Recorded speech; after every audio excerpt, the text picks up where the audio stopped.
Hola, bienvenidos a todos. Buenas tardes. Bueno, gracias por acompañarnos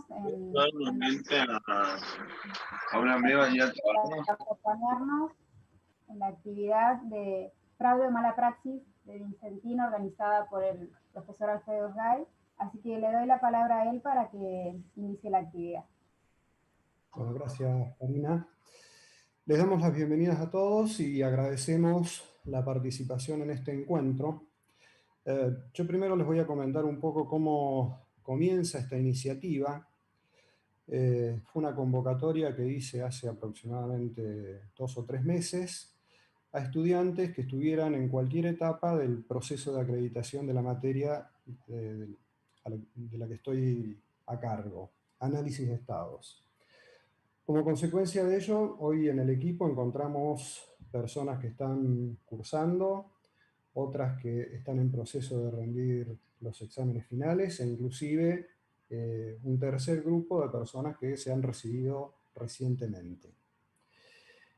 Por lo tanto, de esto se desprende que el objetivo no era acreditar ni aprobar la materia, sino planteamos un desafío, el de asumir el compromiso de volcar los conocimientos que obtenemos en la universidad en un tema que, como ustedes saben, tiene repercusiones políticas, económicas y sociales, tratando de poner de manifiesto elementos de juicio que permitan opinar, tomar posición e inclusive decidir sobre bases más sólidas, más allá de las ideas previas, de las convicciones de cada una, de cada uno, de cada una, e inclusive de los prejuicios. Tal vez sea demasiado ambicioso, pero todos aceptamos este desafío, esta invitación, y buscamos entonces una respuesta a algunas de las preguntas que surgen en torno del caso Vicentín. ¿Hubo fraude? ¿Hubo mala praxis? Tal vez la empresa se enfrentó con un contexto incierto y volátil, tan típico de nuestro país, sometidos a los vaivenes pendulares que ya conocemos, alguna otra causa, o tal vez una combinación de todas ellas. Nosotros decidimos indagar para dar esos elementos de juicio, tomando como base los estados contables, los balances de Vicentín. ¿Qué nos dicen acerca de lo que ocurrió en esta empresa en los últimos años y que desembocaron en una caída que fue estrepitosa? Y esto lo planteamos porque en realidad los balances no es una acumulación de cifras en una planilla de Excel o en un PDF, sino que comunican información sobre hechos o circunstancias en la contabilidad que nos ocupa, en el área de la contabilidad que nos ocupa, transmite información sobre hechos y circunstancias económicas. Esos mensajes que nos dan los balances a veces coinciden y a veces contradicen nuestras impresiones de nuestra interpretación de lo que ocurre en la realidad. También puede confirmar o contradecir lo que dicen los empresarios, los que dirigen una empresa, los funcionarios públicos, los organismos reguladores. Bueno, asumimos entonces, como les decía, el desafío de ver qué nos dicen los balances de Vicentín.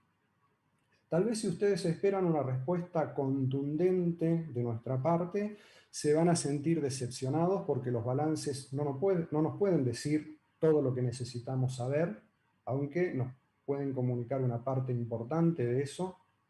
Y además porque nuestro objetivo fue también poner a prueba nuestras impresiones previas, nuestras convicciones y saber que tal vez haya entre los integrantes, entre las integrantes del equipo, tantas opiniones como miembros hay dentro del grupo.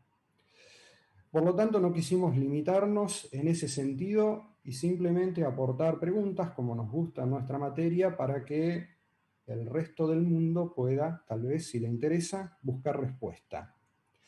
Y en esto que yo les comentaba de qué nos dicen los balances y las contradicciones, yo les voy a dar un ejemplo que surge de una noticia bastante reciente que salió publicada en en la página web del Cronista del 18 de diciembre. Y en particular vamos a ver una afirmación que está en el copete de la nota, que dice: ayer el fiscal había asegurado que la empresa mostraba en los balances como propios granos que no había pagado. Y a ver, ¿por qué pongo el foco en esta noticia? Porque en realidad, a ver, cuando uno lo que está diciendo básicamente, si no interpretamos mal, es que tiene granos, tiene materia prima que va a usar en su proceso industrial, que no pagó, por lo tanto no tendría que aparecer en sus balances. Y la verdad es que cuando una empresa, una organización compra, por ejemplo, granos y los debe, va a tener que mostrar que tiene esos granos, que le son propios, pero a la vez que tiene una deuda. Y entonces yo les diría, tal vez con un toque de diplomacia, en el mejor de los escenarios, esto que dice el fiscal o que interpretó el periodismo es una señal de ignorancia. Si se quiere atacar a Vicentín por esta vía, vamos por mal camino. Bueno, hecha esta aclaración, vamos a empezar con el desarrollo de las conclusiones de lo que obtuvimos de nuestra investigación, así que le voy a dar el paso a Mayra. Bueno, gracias Alfredo y buenas tardes a todos. Para comenzar, queremos comentarles qué fue lo que hicimos durante este trabajo. En primer lugar, nosotros trabajamos con balances de Vicentín del periodo que va desde el año 2016 al año 2019. También trabajamos con un balance especial que estaba confeccionado en dólares, que Vicentín presentaba a bancos extranjeros, con la particularidad de que este balance está confeccionado bajo normas internacionales, que a diferencia de los que mencioné anteriormente, los otros se confeccionan en base a normas argentinas. Esto obviamente hace que estos balances no sean muy comparables, entonces lo que hicimos fue tomar la información y modificarla para utilizar criterios que nos parecían técnicamente más correctos. Después, si hay algún interesado, podemos aclararlo una vez que termine la charla. Continuamos. Dentro de nuestro trabajo también relevamos noticias periodísticas e informes. Vimos múltiples hechos e hipótesis dentro de esas noticias, como podría ser la intervención por parte del Gobierno Nacional, acuerdos y concursos preventivos, denuncias de bancos internacionales por balances falsos, maniobras de evasión de lavado de activos, denuncias por defraudación, pérdidas y préstamos recibidos antes de la cesación de pagos, desaparición de inventarios. A su vez, también analizamos los informes que emitió el Banco Nación sobre la causa y otros informes que fueron emitidos y suministrados por la misma Vicentín. Analizamos a su vez variables del macroentorno e información del Ministerio de Ganadería, Agricultura y Pesca de la Nación, entre estas el tipo de cambio, las tasas de interés, los precios internacionales, la carga impositiva y los niveles de exportación. Una de las cosas valiosas que tiene nuestro trabajo es que tuvimos la posibilidad de entrevistar muchas personas, considerando lo importante que es acercarnos de la mayor manera a las fuentes primarias e intentar conocer las situaciones de esta empresa directamente desde gente del sector. Entrevistamos a Juan Chiumiento, un periodista del diario El Litoral, que ha seguido la causa desde su inicio. Entrevistamos a Luciano Sarich y a Néstor Reineri. Ellos son integrantes del equipo interventor designado por el Gobierno Nacional. También entrevistamos a Gustavo García Zanotti, que es un investigador de la Universidad Nacional de Rosario, quien elaboró los informes del Banco Nación, y también tomamos contacto con productores damnificados. Acá tomamos contacto con productores pequeños, también tomamos contacto con productores grandes. Lamentablemente con los productores grandes no pudimos concretar ninguna entrevista, Y el otro contacto que tuvimos muy importante fue con la gente de Vicentín. Con el vocero de Vicentín tuvimos comunicaciones telefónicas, también tuvimos intercambio por mensajes, pero una cosa que hay que destacar ahí es que lamentablemente nunca pudimos concretar ninguna entrevista con gente del directorio, ni tampoco con el vocero. Sí, lo interesante fue que nos suministraron todos los informes, o la gran mayoría de los informes que fueron enviados a la prensa con sus argumentos, y esto nos sirvió a nosotros como para tomar información de primera fuente. Continuamos. Bueno, ahora les vamos a comentar un poco de lo que es Vicentín, por si alguno lo desconoce o no ha tenido cierta información. Entonces, les decimos que, bueno, Vicentín es un conglomerado de empresas de productos primarios que se dedica principalmente a la exportación. Es un actor económico muy importante en varias provincias y es una de las principales empresas aceiteras y oleaginosas de Argentina y de la región.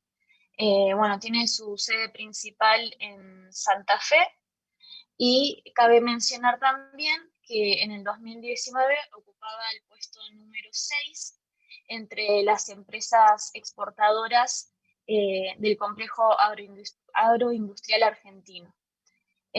Un dato no menor es que más allá de sus importantes dimensiones y la relevancia local que tiene, es una empresa muy familiar.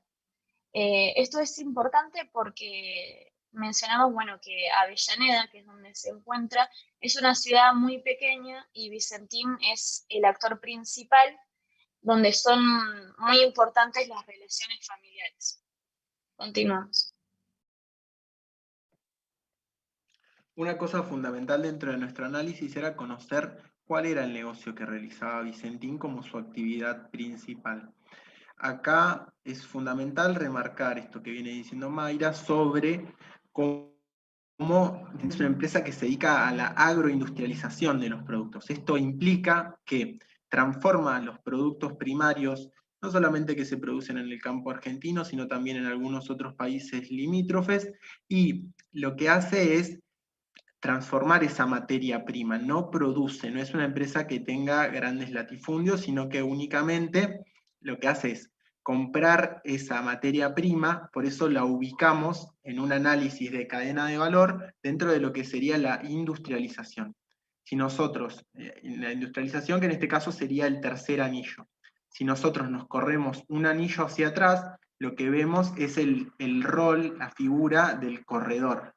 El corredor lo que realiza es el trabajo de compra de la materia prima a todos los pequeños productores que ellos sí son los que tienen sus campos, que tienen contacto con la tierra, digamos, y producen sus granos, ya sea de maíz, de trigo, de soja, y los venden a cooperativas, que es una forma de, digamos, de agrupación que tienen dentro de los pueblos de la provincia de Santa Fe, o también hay otras empresas privadas que se dedican a lo que es el trabajo del corretaje, que implica justamente esto, comprar los granos.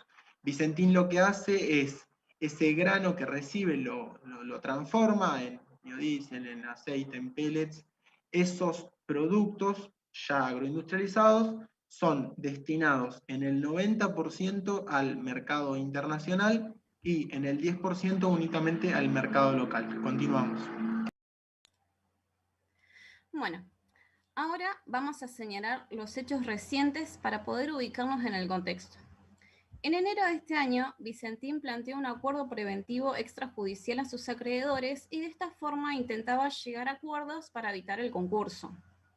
Luego, en marzo, se dio apertura del concurso preventivo. En julio de este año, el Gobierno Nacional emitió un DNU, el 522/20, en el cual se dispone la intervención de la empresa por parte del Estado. En ese mismo mes, Vicentín alquiló las instalaciones de San Lorenzo y Ricardone a la firma Díaz y Forti. Por último, en diciembre, el juez Lorenzini dictaminó la intervención judicial de Vicentín durante el plazo de 90 días. Recientemente se conoció la noticia de que el Banco Central había bloqueado y a los días desbloqueado las cuentas de las empresas asociadas a directivos o accionistas de Vicentín. Podemos continuar. Ahora vamos a ver cómo muestran los balances el derrumbe de Vicentín. El hecho que resume lo ocurrido es que el patrimonio neto del último ejercicio conocido fue negativo, lo que significa que, aunque se vendieran todos los activos de la empresa, no se podrían cancelar todas sus deudas. Y lo que es aún más llamativo es que esto ocurre en los últimos 3 meses del ejercicio 2019. Para que se tome dimensión la magnitud de la caída del patrimonio neto entre julio y octubre, esta representa un 3,38% de las reservas del Banco Central. En el análisis llevado a cabo pudimos ver la evolución de los pasivos de la firma y lo que nos llamó poderosamente la atención fue la variación de los pasivos entre julio del 2019 y octubre del 2019, que aumentó en 64.000 millones. Por ello nos preguntamos qué fue lo que pasó en este trimestre que los pasivos tuvieron tal aumento. Una de las hipótesis que se manejaron en distintos ámbitos es que quizás estos pasivos ya existían, se mantenían ocultos y se decidió sincerarlos recién en el último trimestre del ejercicio 2019. Continuamos. Bueno, siguiendo un poco con lo que contaban mis compañeros, resalto el hecho de que en 3 meses el patrimonio neto se convirtió en negativo. ¿Sí? Esto, como dijo Santiago, los activos no alcanzan a cubrir sus pasivos. ¿Sí? Entonces, ¿qué pasó con los activos? ¿Qué activos disminuyeron? ¿Sí? El principal rubro, el principal activo de Vicentín son los inventarios. ¿Sí? Los inventarios que van desde materia primas hasta fertilizantes, que los principales son soja, maíz y sus derivados como podrían ser aceites y harinas. Como se ve ahí, de octubre de 2018 a julio del 2019, los inventarios se mantuvieron estables. Sí, que en el lapso de 10 meses estuvieron estables. Pero ¿qué pasó? En octubre del 2019 cayeron un 80%. Esto es muy significativo en el lapso solamente de 3 meses. Y después pasamos a febrero del 2020, que es cuando se presenta concurso, que básicamente estos inventarios desaparecen.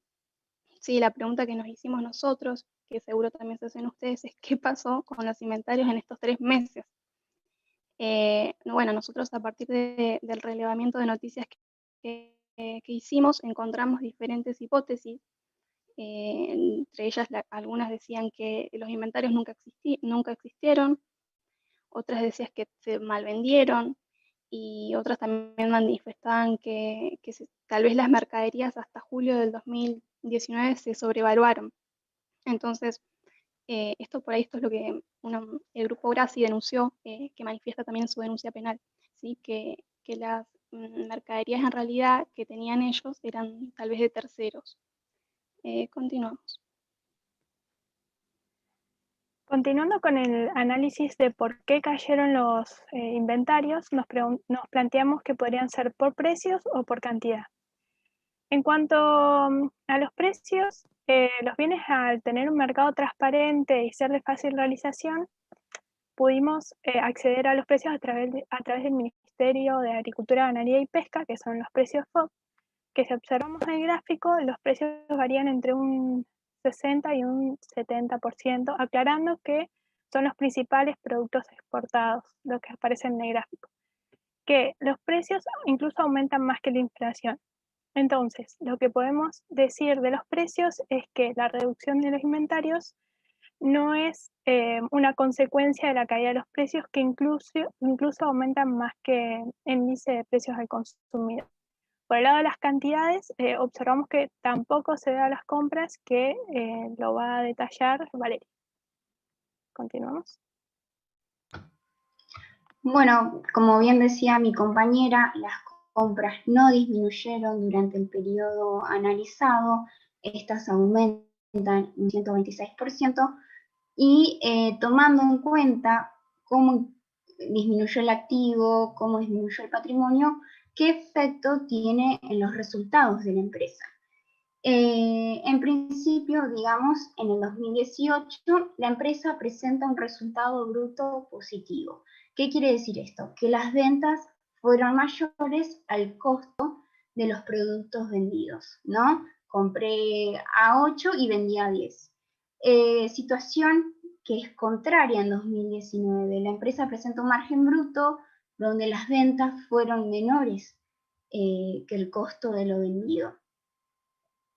Como vemos acá en el gráfico, podemos ver que el costo es mayor en las ventas y por lo cual el resultado también. Indagando un poco más en las memorias de los estados contables, encontramos datos que, por ejemplo, debido a la sequía 2018, la empresa tuvo que acudir a comprar granos al exterior y toda la logística de entrada de estos granos para tener justamente la materia prima e industrializarla, generó mermas y desperdicio por 18 millones, que realmente no están claros en el balance, en los números, no están claros estos 18 millones y en un principio podrían estar dentro de este costo de mercadería vendidas. Finalmente, como dijo Mile, los inventarios disminuyeron drásticamente y vemos el resultado, el efecto en los resultados. Vimos que el patrimonio neto se hizo negativo. Mis compañeros explicaron la caída de los activos. Ahora nosotros vamos a ver cuáles fueron los pasivos clave que sufrieron un aumento. Los pasivos con proveedores son los que tuvieron un gran incremento en el último trimestre de 2019, como ya se mencionó, los últimos 3 meses. La limitación del financiamiento bancario que se cortó en el último año y la devaluación del tipo de cambio podrían explicar el incremento de las deudas con proveedores. Los argumentos sostenidos por la empresa sobre la falta de ingreso de fondos frescos y la devaluación ofrecen flancos débiles. En primer lugar, porque el tipo de cambio creció solo 11% en términos reales durante todo el ejercicio 2019, y en segundo término, por las dudas que surgen al confrontar las cifras del último balance de 2019 con las de 2018, ya que tuvo un aumento de 700%. Los dólares adeudados, o sea, los dólares que se adeudan a los suministradores de materia prima, se quintuplicaron en ese periodo. Mientras en 2018 Vicentín obtuvo préstamos por más de 10.000 millones de pesos, en 2019 no recibió fondos frescos y pagó alrededor de 4.600 millones en concepto de intereses. Además, en ese mismo ejercicio distribuyó dividendos por 175 millones. Lo que nos llama justamente la atención es que el aumento de estos pasivos ocurriera en estos últimos 3 meses entre julio y octubre de 2019.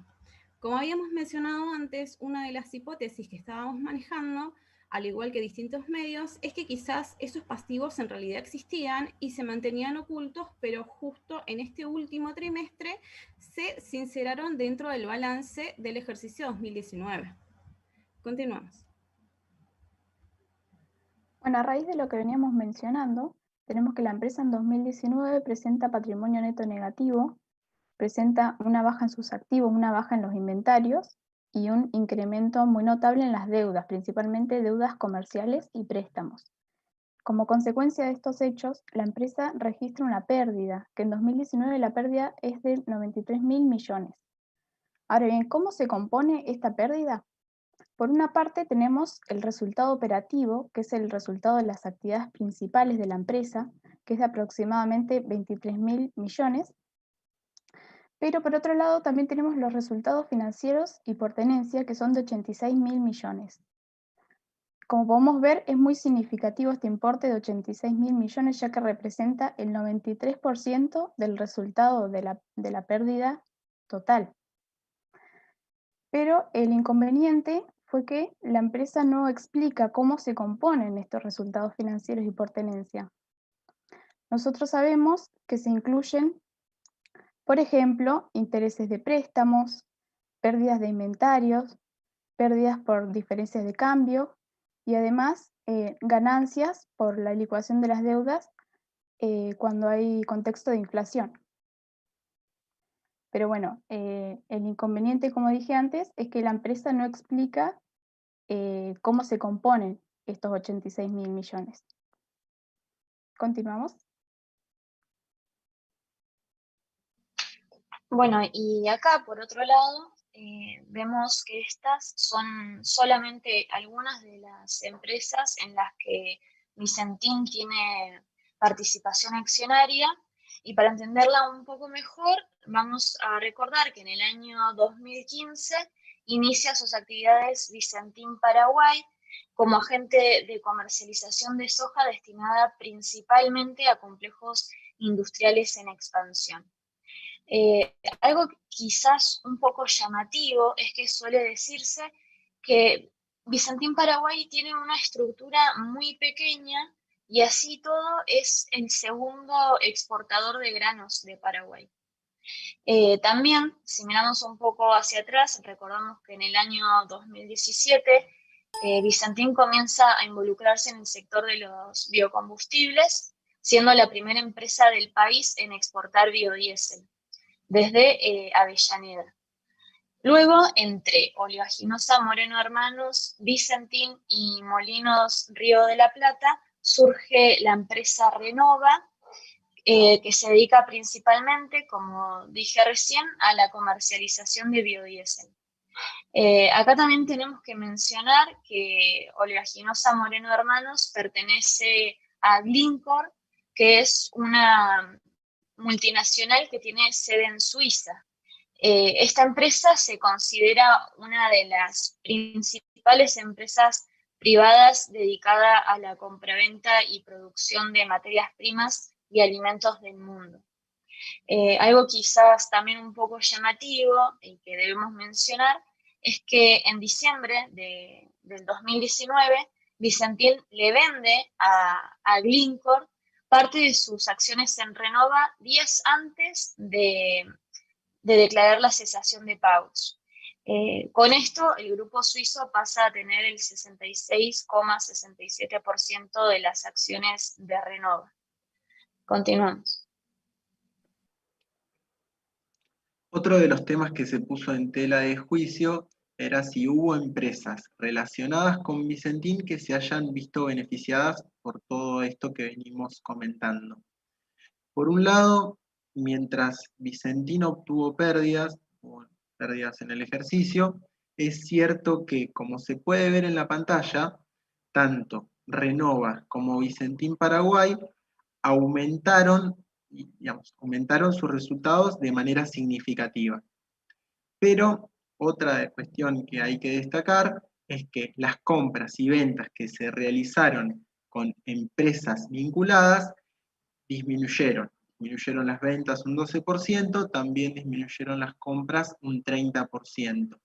Y una cuestión ahí también para tener en cuenta es que no solamente disminuyeron estas operaciones, sino que también estas operaciones justifican menos del 5% de las operaciones que realiza el grupo dentro de su actividad. Por agregar un comentario como último, que si bien este 5% no resulta relevante o significativo para un ejercicio en el que se obtuvo pérdidas de la magnitud que estamos hablando en este ejercicio, hay que destacar que sí estos importes podrían ser significativos en valores nominales si lo ponemos a comparación de un ejercicio como hubieran sido los anteriores, donde Vicentín tenía performance mucho más, en valores absolutos, mucho más pequeños. Continuamos. Bien, para concluir, lo que podemos decir que claramente lo de Vicentín no fue la crónica de una muerte anunciada. De algún modo nadie lo vio venir a este derrumbe. Entre 2017 y 2019, por ejemplo, las ventas en términos reales se incrementaron en 140%. En 2017 y 2019, en los 3 años, la empresa invirtió en activos fijos, renovación de plantas, maquinarias, etcétera, 3.200 millones de pesos. Y estamos hablando pesos en moneda constante de octubre de 2020, es decir, no son valores desactualizados.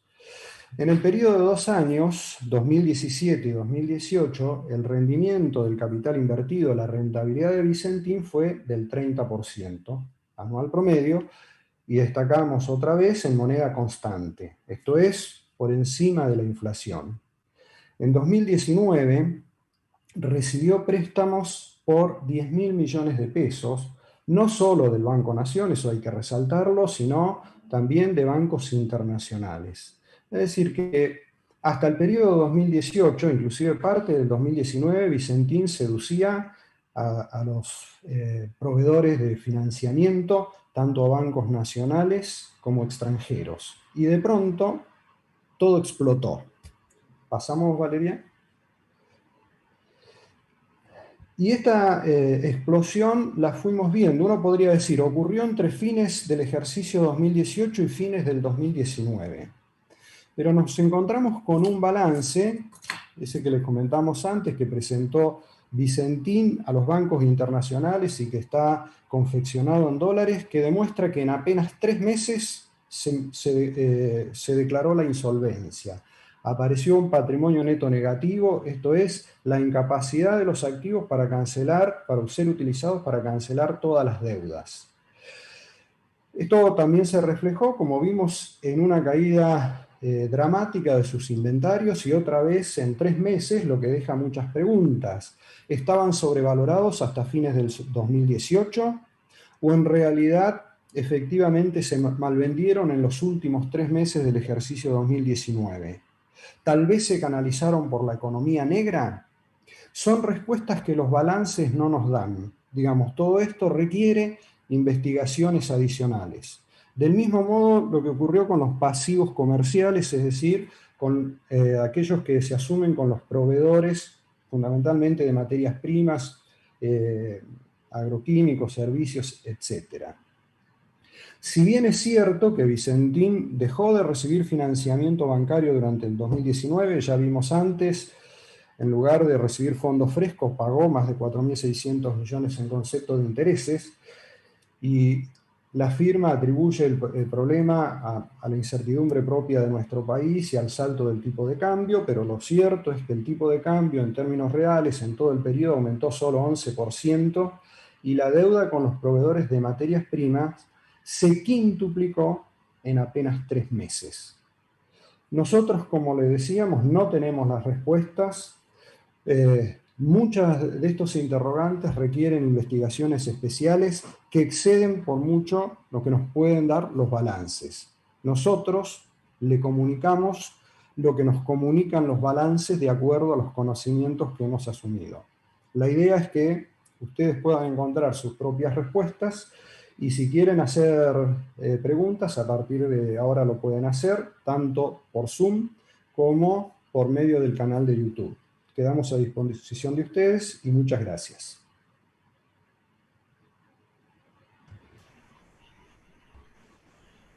Bueno, Alfredo, no tenemos por ahora ninguna pregunta del canal. Los invitamos a todos a que nos escriban para que los chicos puedan responder. Bueno, más que nada, muchas felicitaciones para el equipo acá, para los expositores, para Alfredo, el trabajo que han hecho. Desde Santa Fe les agradecen por el trabajo esclarecedor que han hecho.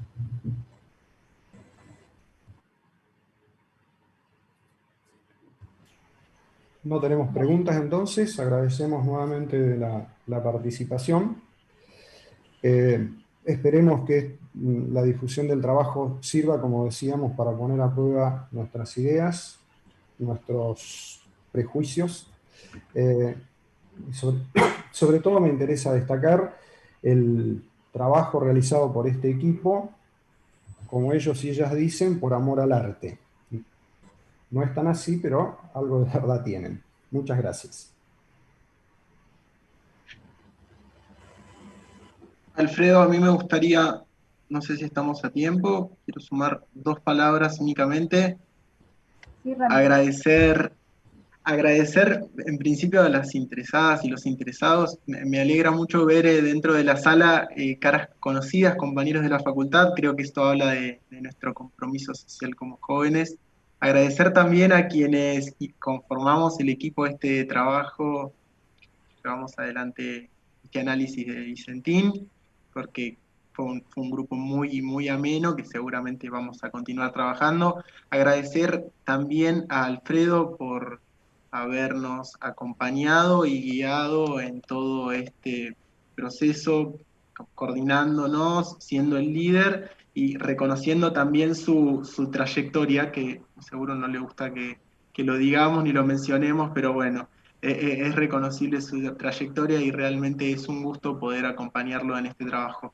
Y por último también agradecer a la Facultad de Economía y Administración de la Universidad Nacional del Comahue, porque como estudiantes y bueno, en un equipo interclaustro como este nos sentimos muy acompañados, impulsados, acobijados y seguros de que siempre nos dan la derecha para poder avanzar. Así que eso, gracias. Bueno, gracias Ramiro. Tenemos una pregunta, Alfredo, si querés la transmito.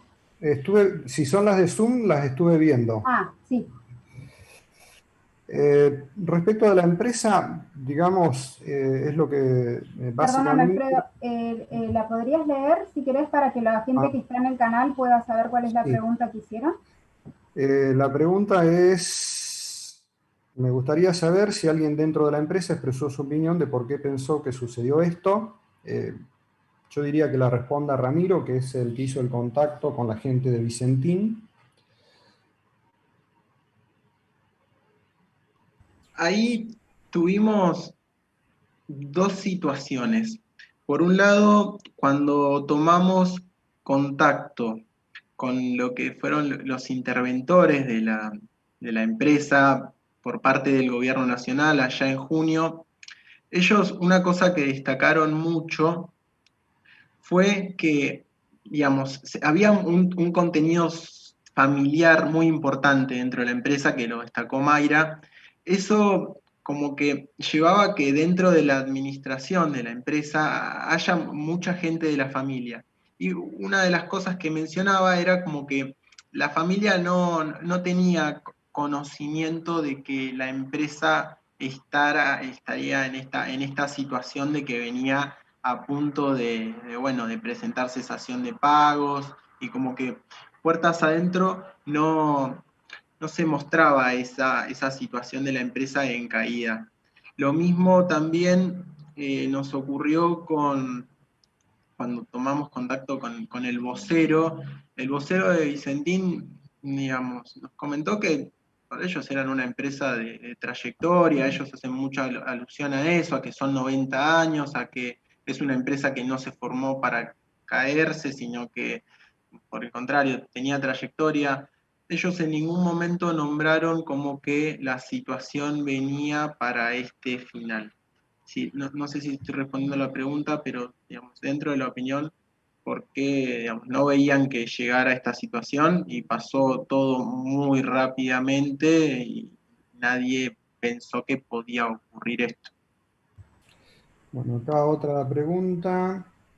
¿Este trabajo qué enseñanza les dejó y qué medidas se pueden tomar para que no pasen estos hechos nuevamente, para prevenirlos? Pues la verdad que la respuesta a esto es muy amplia. Digamos que es muy amplia y hasta difícil de responder porque inclusive muchos de los argumentos que se utilizan para defender la intervención de Vicentín o al revés, para atacarla, no tienen relación directa con el problema este, que es un concurso de acreedores, tal vez una quiebra, en el que aparentemente, digamos, no podemos decir lo que pasó, porque los balances eso no lo dicen, lo que sí nos comunican es que algo extraño hubo. Aún en un país como el nuestro, sumamente volátil, con reglas cambiantes, tanto en materia política como económica, es difícil imaginar una caída tan estrepitosa en solo 3 meses. Han ocurrido, pero bueno, la respuesta exige otro tipo de investigación, de indagaciones. Lo que se puede hacer, bueno, hay una ley de quiebra. Consultando por este tema a una especialista en derecho concursal, me decía lo que le falta a esta ley de quiebras, que data de los años 90 y tiene un sesgo liberal, le falta es una legislación en materia penal para el ámbito de los concursos y quiebra que permita calificar de algún modo las conductas, si es que son irregulares, de quienes conducen empresas. Por lo demás, digamos, hay cuestiones regulatorias que existen. Por ejemplo, se habla de que no solo Vicentín, sino dentro del sector agroexportador hay un alto nivel de subfacturación de exportaciones. Ahora bien, esto no es nuevo, se conoce, y hay legislación y organismos de control que deberían atacar este problema. ¿Por qué no se atacó? ¿Por qué no se puede atacar? ¿Por ineficiencias, fallas de la legislación? Son preguntas que dejamos, del mismo modo que dejamos otras preguntas. ¿Puede haber incidido el cambio en el escenario político? Es posible, sabemos que nuestro país es un tanto pendular, cambiamos políticas abruptamente, cambiamos también radicalmente de beneficiarios de las políticas, tanto de lo que es formal, oficial, de lo que va por vías subterráneas. Esto es, el problema es bastante complejo. No es fácil responder a esta pregunta porque además también es muy amplio. Como yo les dije antes, dejamos preguntas, inquietudes que surgen de los balances. Las respuestas tendrán que ser buscadas con otras indagaciones, con otras investigaciones, pero en cualquier caso tienen que ser cuidadosos los análisis, para no caer en, digamos, prejuicios y trivialidades. Alfredo, hay una pregunta en el canal que dicen si pudieron tener el informe del artículo 39 de la ley de concursos. No, no pudimos tener. Lo que nosotros sí pudimos obtener, como les mencionó Mayra, no fue fácil conseguir, por ejemplo, los balances. Si bien los balances es información que debería ser pública, eso solo es costumbre en el caso de porque además es obligatorio, de las empresas que cotizan en bolsa. Pero no es el caso de Vicentín y cuesta llegar a los balances. Les diría que inicialmente los obtuvimos de casualidad por un contacto, un profesor de la Universidad de Rosario que tiene un cliente que es damnificado de Vicentín y justo tenía todos los balances. Obtuvimos un balance especial que prepara para los bancos extranjeros, que creo que Ramiro les dijo, no, o Mayra, que nos lo cedió la gente que estuvo en la intervención, pero digamos ese no es un balance oficial, y que es el que aparentemente utilizan los bancos extranjeros en las acciones judiciales que iniciaron por fraude.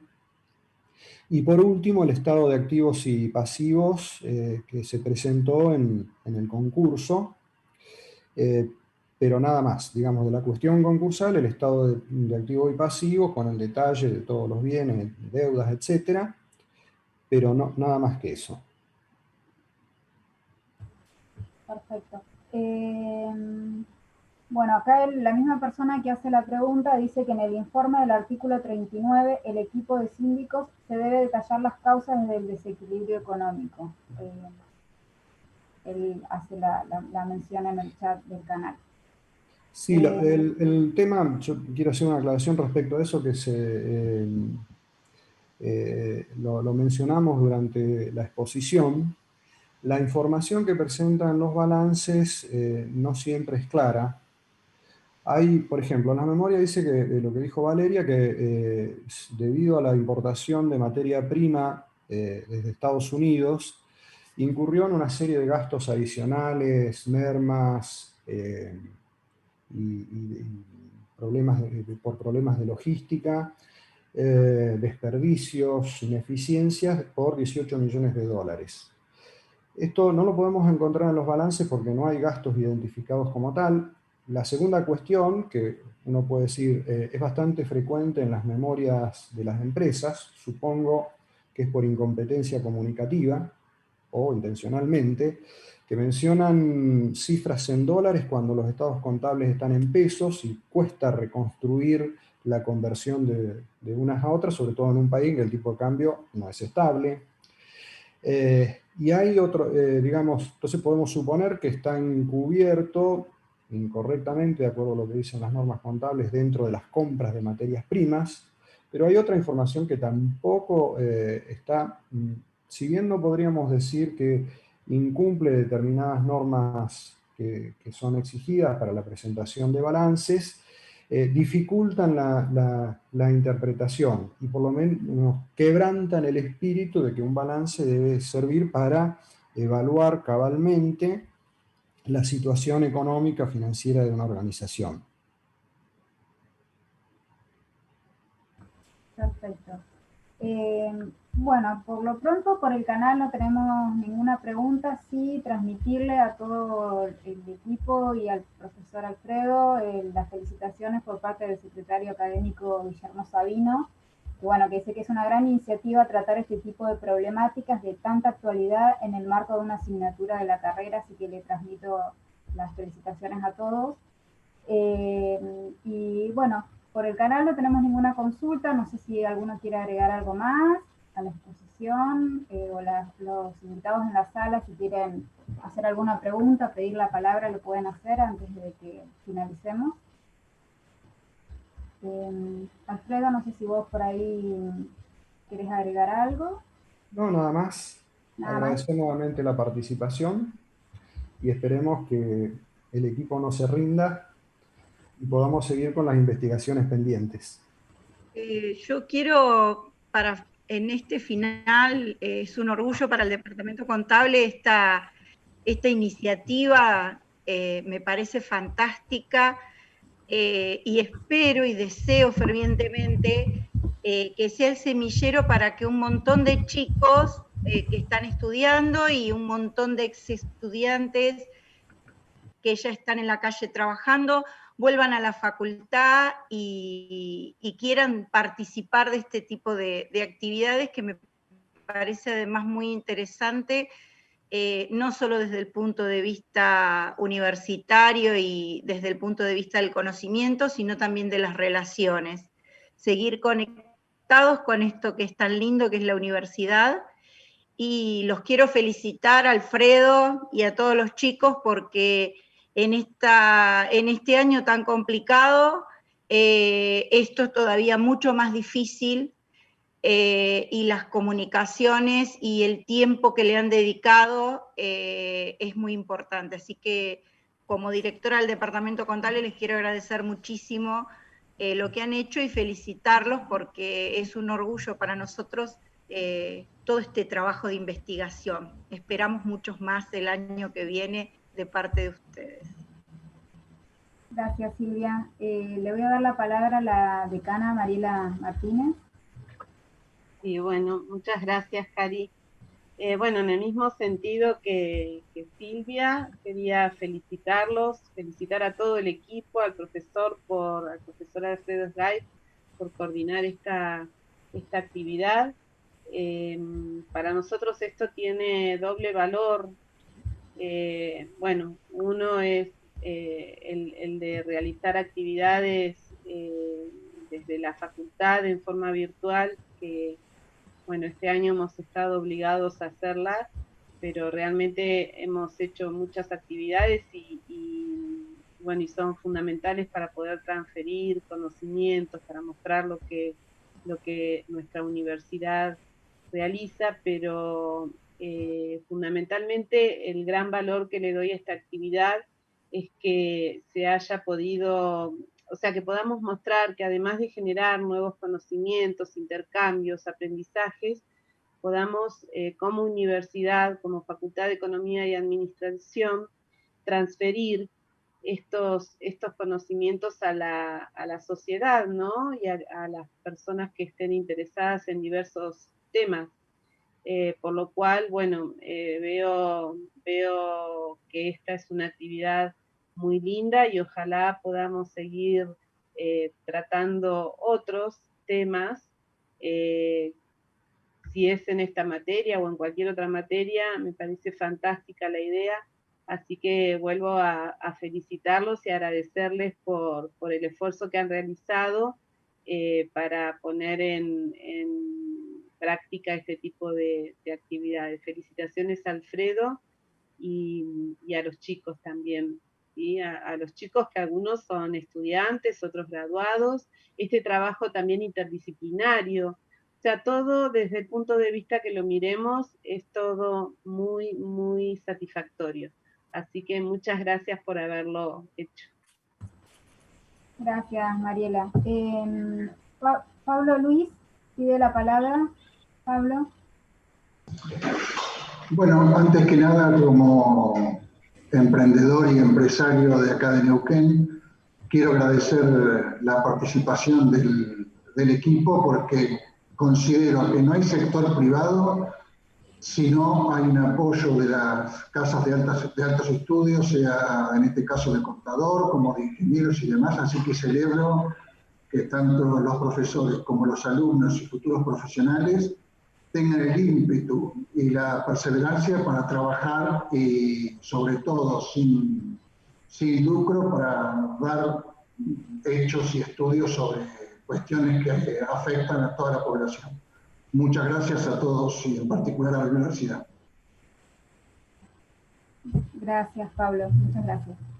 Bueno, Alfredo, no sé si quieres dar unas palabras de cierre como para culminar la actividad. No, para mí está bien. Ya las palabras están dadas. Así que podemos concluir, si te parece. Bueno, les agradecemos a todos los que estuvieron conectados a través del canal. Gracias por acompañar a las actividades que estamos haciendo desde la facultad. Bueno, yo estoy coordinando el observatorio, así que los invito a todos también a sumarse a las actividades, a los graduados, a los estudiantes. Bueno, gracias Silvia, Alfredo por la actividad. Bueno, y a todos los chicos que expusieron. Y bueno, damos por culminada la actividad, así que tengan una linda semana.